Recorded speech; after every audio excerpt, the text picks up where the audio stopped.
küfre uşak saldırdılar Kur'an'a.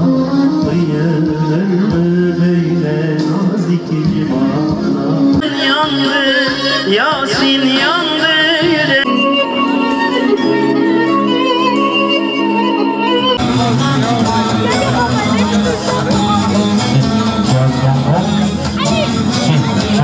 Küçük yüreğimle ey ana kurban, küçük yüreğimle ey ana kurban.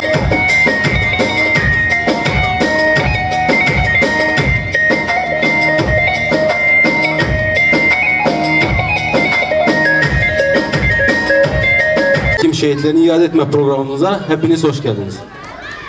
Bismillahirrahmanirrahim. Bismillahirrahmanirrahim. Ya eyyühellezine amenu ista'inu bis sabr. يا أيها الذين آمنوا استعينوا بالصابرين ولا تقولوا لمن يقتل في سبيل الله أموات بل أحياء ولكن لا تشعرون. Ellerinden tut günleri, umuda sar yüreğini. Ellerinden tut günleri, vur vur siyonizme vur, vur vur vur vur emperyalizme vur.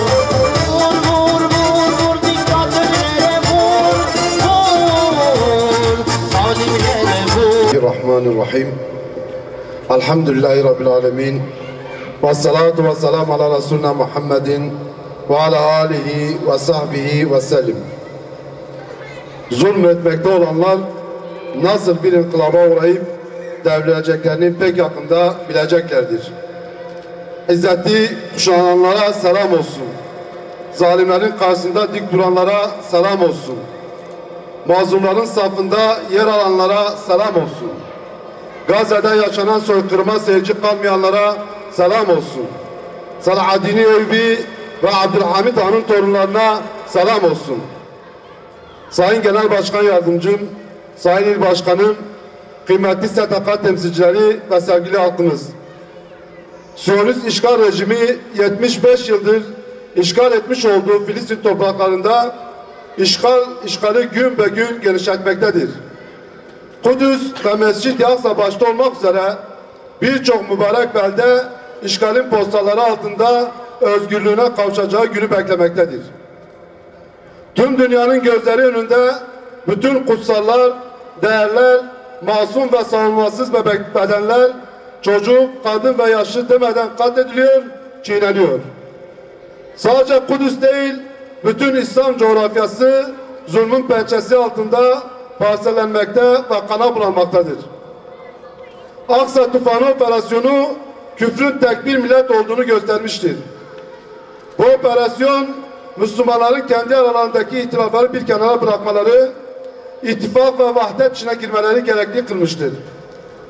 Hamas, Siyonist işgal rejiminin Fırat ile Nil arasındaki işgal planına karşı sınır hattı mücadelesi vermiştir. Hamas, Siyonistlerin bölgesel işgal planını yerle bir etmiştir. Gazze direnişiyle ABD ve Avrupa ülkelerinin yenilmezlik algısı kırılmıştır. Bu zulme karşı bölgesel müdahale gücü oluşturulmalıdır. Siyonist işgali durduracak somut adımlar atılmalıdır. Türkiye başta olmak üzere vicdan sahibi ülkeler bu gücü oluşturmalıdır. Yaşanan zulme karşı sessiz kalınmamalıdır. Türkiye ve bölge ülkeleri güç birliği yaparak Kudüs İttifakı kurulmalıdır.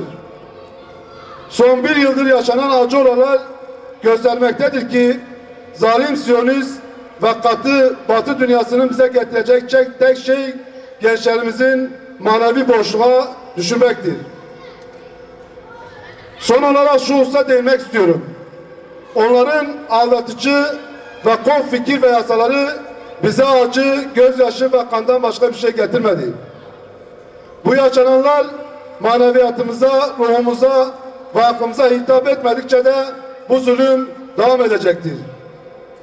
Siyonist işgal rejimi denize dökülüp haritadan silene kadar azim ve kararlılıkla Kudüs davasını savunmaya devam edeceğiz. Gazze'nin kahraman halkına, Esed'i kuşanan liderlerine, Siyonist işgale direnen mücahitlere selam olsun.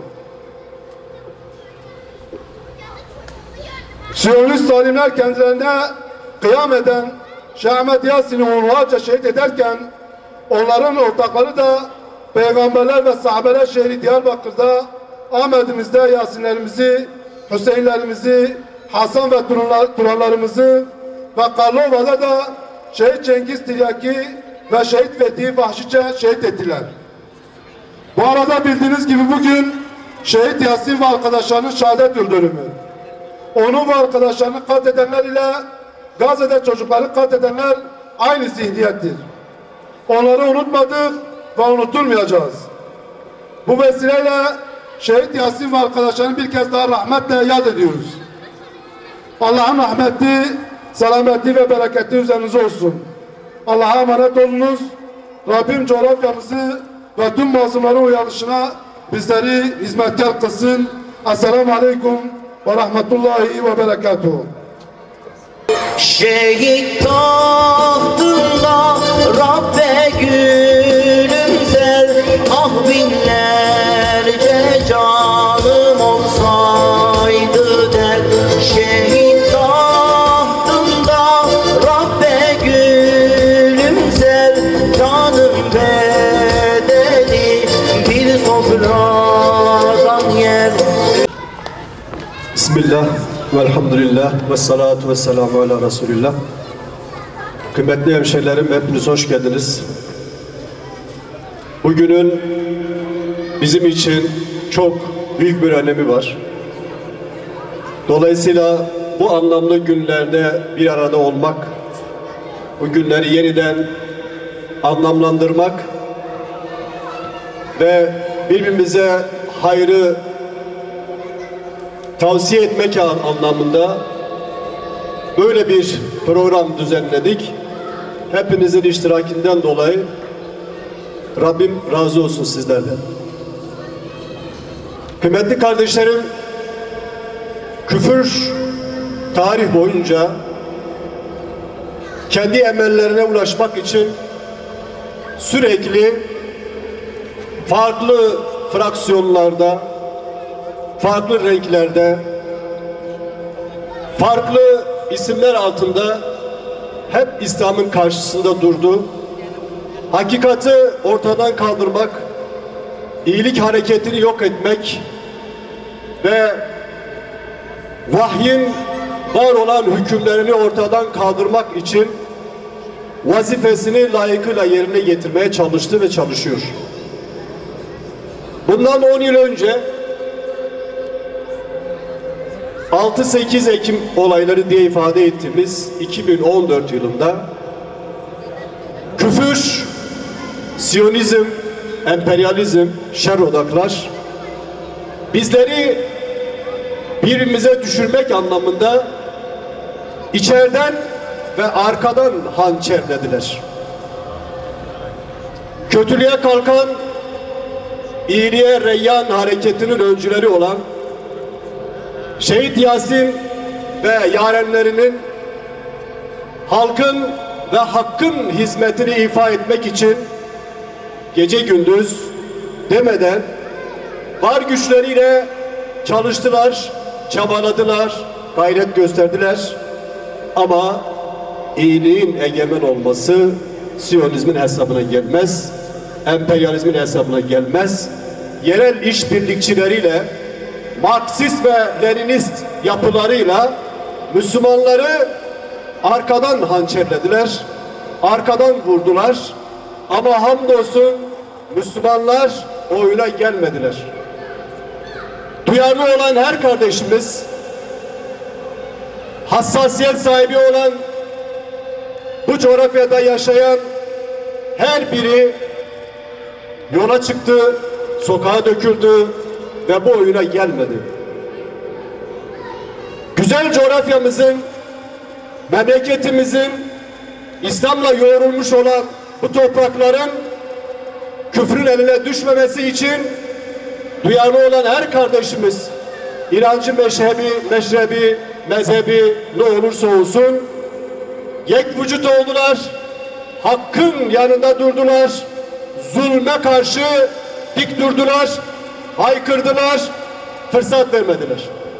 Çünkü onlar biliyorlar ki Hz. Muhammed Mustafa sallallahu aleyhi ve sellem ne güzel buyurmuştur: zalimin zulmünü önlemedikçe size de kurtuluş yoktur. Bundan 10 yıl önce zalimin zulmü bu topraklarda baş gösterdi ama ilahi referanslar çerçevesinde hareket eden Müslüman halkımız buna prim vermedi ve kalkan oldu ve bu memleketimizin şer güçlerinin ayakları altına düşmesine mani oldu. Ve bugün tam bir yıl önce 7 Ekim Aksa tufanı, Gazze'de direniş destanını yazan kahramanlarımız, onurumuz, şerefimiz, gururumuz, Siyonizmin dünya literatüründe beli yere gelmez diye bilinen o gücünü belinden vurdular ve onların güçlerini bütün ruh-i zeminde yerle bir ettiler. 6-8 Ekim olayları diye ifade ettiğimiz 7 Ekim olayları, yani Aksa tufanı diye bildiğimiz, artık ümmet için tarihte bir yerini aldı. Tıpkı Kerbela'da 10 Muharrem tarihi nasıl ki Müslümanlar için bir kıyam ruhu, bir şahlanış, bir ders ve bir mektepse, 6-8 Ekim tarihleri de şu anda bizim için aynı durumu ifade ediyor. Nasıl ki Şubat ayı Müslümanlar için, ümmet için şehadet ayı olarak yerini aldıysa, 6-8 Ekim olayları da aynı şekilde tarihimizde yerini aldı. Ve kıymetli kardeşlerim, özellikle bundan 10 yıl önce 6-8 Ekim olaylarıyla 7 Ekim Aksa tufanı hareketi benzer yönleriyle beraber farklı olan bir şey var. Orada düşman aleni, bilinen, net, ortada, Kur'an'ın ifadesiyle lanetlenmiş olan İsrail ve Siyonizm düşüncesine sahip olan bir yapı, ama maalesef bundan 10 yıl önce bizim gibi bizimle beraber yaşayan ama maalesef onlarla beraber hareket eden bir durum, bir yapı. Yani biz 7 Ekim Aksa tufanını da 6-8 Ekim olaylarını da kıymetli kardeşlerim, arkadaki el ve arkadaki güç aynı olarak görüyoruz. O gün o olayların arkasında bulunan güç ile bugün bu olayların arkasında olan güç aynı güçtür. Ama her seferinde farklı yüzleriyle, farklı kimliğiyle karşımıza çıkıyor. Ama Allah'ın izniyle duyarlı olan, bilinçli olan, tarihten ders çıkaran her kardeşimiz buna asla kanmaz ve bunun için ne gerekirse canını feda etmeye gerekirse canını feda eder. Bir şekilde yaşantısını sürdüren ve mücadelesini vermeye çalışan Müslümanları gündem yapıyor, eleştiriyoruz. Yapmayalım. vebaldir, günahtır. Rabbim hepimize bu izanı ve bu anlayışı versin. Bugünün anlamına, bugünün ruhuna uygun bir yaşamayı bize nasip etsin diyorum. Allah.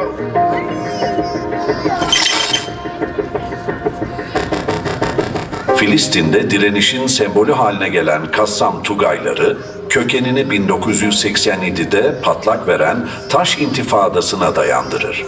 Filistinlilerin işgale karşı taşlarla yürüttükleri bu direniş, zamanla Hamas'ın askeri kanadı olan Kassam Tugaylarının gelişen ve çeşitlenen askeri kabiliyetlerine dönüştü.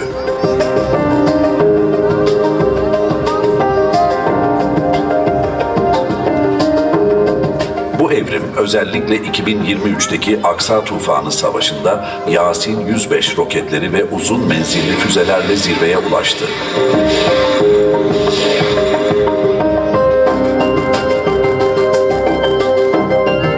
Taş İntifadası 8 Aralık 1988'de Cibaliye kampındaki bir olay sonrasında patlak verdi. İşgalci kamyonun Filistinli işçileri ezmesiyle başlayan olaylar, Filistinlilerin yoğun bir şekilde işgale karşı çıkmasına yol açtı. Gençlerin öncülük ettiği bu intifada sadece taşlarla değil, aynı zamanda grevler, gösteriler, bıçak ve ateşli silah saldırıları gibi çeşitli direniş biçimlerini içeriyordu. Elhamdülillahi Rabbil alemin. Vessalatu vesselamu ala Resulina Muhammedin ve ala alihi ve sahbihi ecma'in. Allahümme ya Rabbena teqabbel minna inneke entes semi'ul alim ve tub aleyna ya Mevlana inneke entet tevvabur rahim ve afu anna ya Kerim واغفر لنا ذنوبنا بفضلك وكرمك يا أكرم الأكرمين. اللهم انصر المجاهدين في كل مكان. اللهم انصر المجاهدين في فلسطين وغزة أرض العزة والكرامة والبطولة. اللهم حرر المسجد الأقصى وارزقنا الصلاة في المسجد الأقصى. اللهم تقبل شهداءنا وقويهم يا رب العالمين. اللهم عليك باليهود الصهاينة. اللهم قهرهم ولا ترفع لهم راية واجعلهم لمن خلفهم آية.